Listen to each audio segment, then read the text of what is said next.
crazy. So, during the time you locked up, and you having so much motion with the music, the label, and then everything else, did you stay connected with the outside world, or did you just fully detach because it's going on, but you can't be Well, physically there?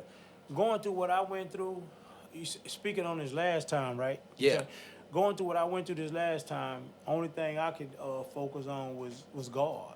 yeah, They had me locked up 4 years before they sentenced me. I had 6 counts. All of them was 10 to life. yeah, So if I open my mouth and tell a person who stood under 6 life sentences and came out with my name and reputation still intact, the nigga got to understand that I stood under that. yeah, So running around here with all that snitching, you can't tell me. You can't tell me what can't be done. yeah. You For know, sure. you know. I used to. I will say this. I used to condone it. I mean, not condone it, but condemn it. But now I don't condone it. But I tend to watch how I condemn it because it falls on the integrity of the man. Yeah, You feel me? If you can wake up every day and look in that mirror at yourself after you did that, then I applaud you. yeah. I couldn't. I look at that like a pulling up in a valet in a Porsche with a Porsche chassis on a Volkswagen frame.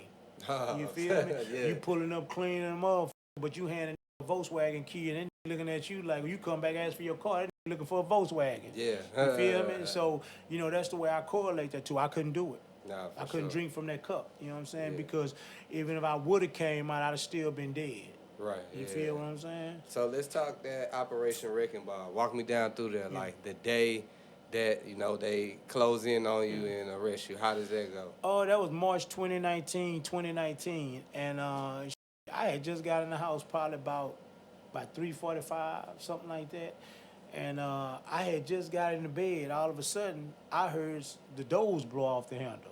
You feel what I'm saying? And my wife jumped up hollering and screaming, "My kids, my kids!" So I jump up. Of course, I grabbed Yeah. the banger. I'm thinking it's some jacking.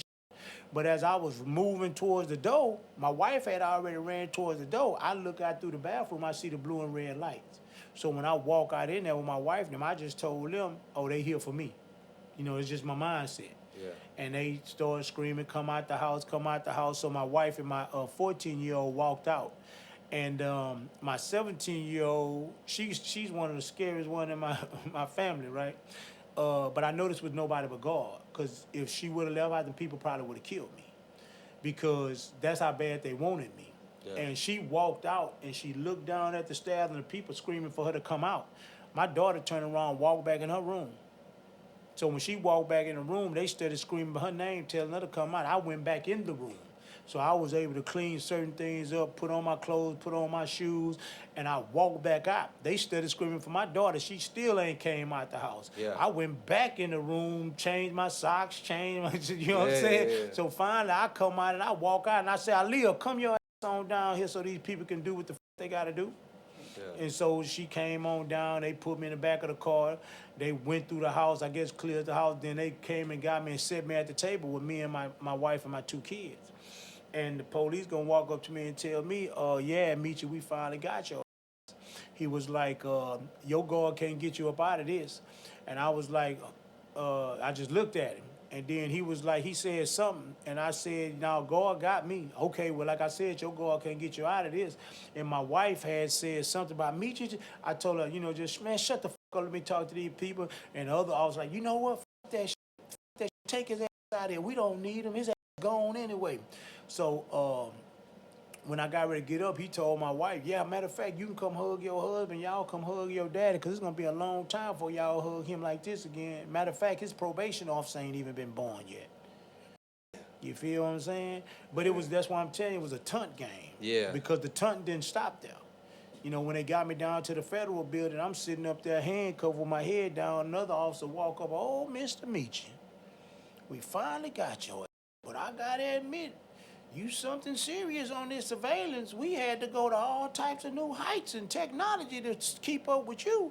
And then when when they got ready to take me to Joe Corley, I was shackled walking. I hear another Meechie. And I happened to look, he say, nice house. So it was a tunt game. Then they sent 100 officers to my house.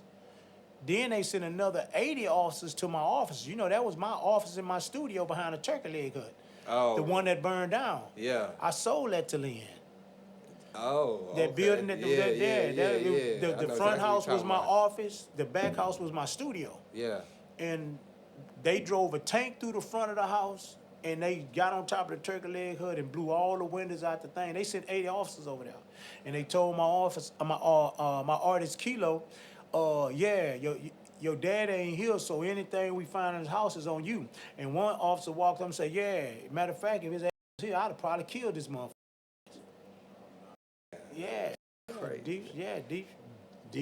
Yeah. Nah. Deep So speaking of Lynn, you know, if you can, like, feel like he had a crazy year. What do you think about that certain situation? Karma. It's karma. You feel me? You can only get away with certain shit for so long. You feel Yeah. what I'm saying? I don't know if people know dude history. You know dude history. He got fucked up paperwork. Oh. Yeah. Yeah, he got fucked up paperwork. So with him having fucked up paperwork, you know, now your feet up against the fire. They don't want to talk to you now. Yeah. You know, I feel like you know, it's a season for everything. You know, and every season is for the next winner. Right. You see what I'm saying? But when that next season come, that winner gonna be that loser. Yeah. So it's all depending on what seeds you sow to what party you gonna win. You see what I'm saying? Yeah. You gonna either win the bad end of the stick or the good end of the stick.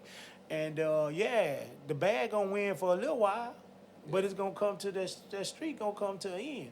Right. So you know he not the only one that I look at, because right now that's who run the city. We where the rats reign right now. You know the rats reign the city. In Houston? Yeah, that's who reign the city.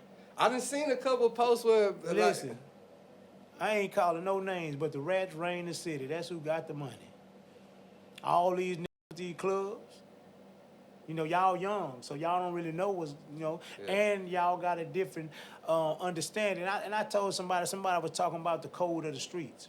I told him people stop representing the code of the streets when they realized that was not the 10 Commandments. There ain't no stone plate with that in it. Yeah. You feel what I'm saying? So when they realized that, they stopped following that.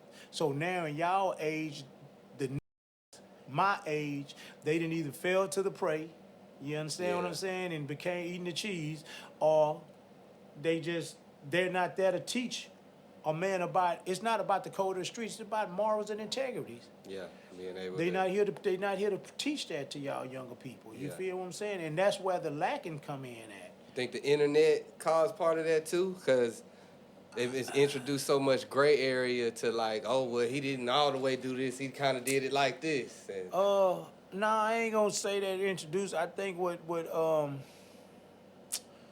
man, you know what? I will just say just the signs of the time. And I can't say the internet boosted nothing. Yeah. You know, because everything has a gray line. You feel what I'm saying? So I really can't say that the internet played a part in that. I just go back to, it's all about, like I told you about, I used to condemn it, but now I still don't condone it, but I watch how I condemn it. Yeah. Because at the end of the day, you got to watch who you deal with. You know what I'm saying? You got to read the character of the people you fucking with. If you finna jump in that motherfucking fire with that person, you better know who you jumping in that fire with. Yeah. You feel what I'm saying? You better understand that. And understand that before somebody do something major to you, they gonna do something small to you. Anybody that done wrong you in a major way, if you sit down and analyze that, they done did things to you small, and you know what you done did? Don't do that no more. I'm gonna give you one more chance. I'm gonna give you one more chance. And then when that ultimate chance come, you gonna look back and say, I should have killed that nigga. You feel what I'm saying? So, you know, that is what it is.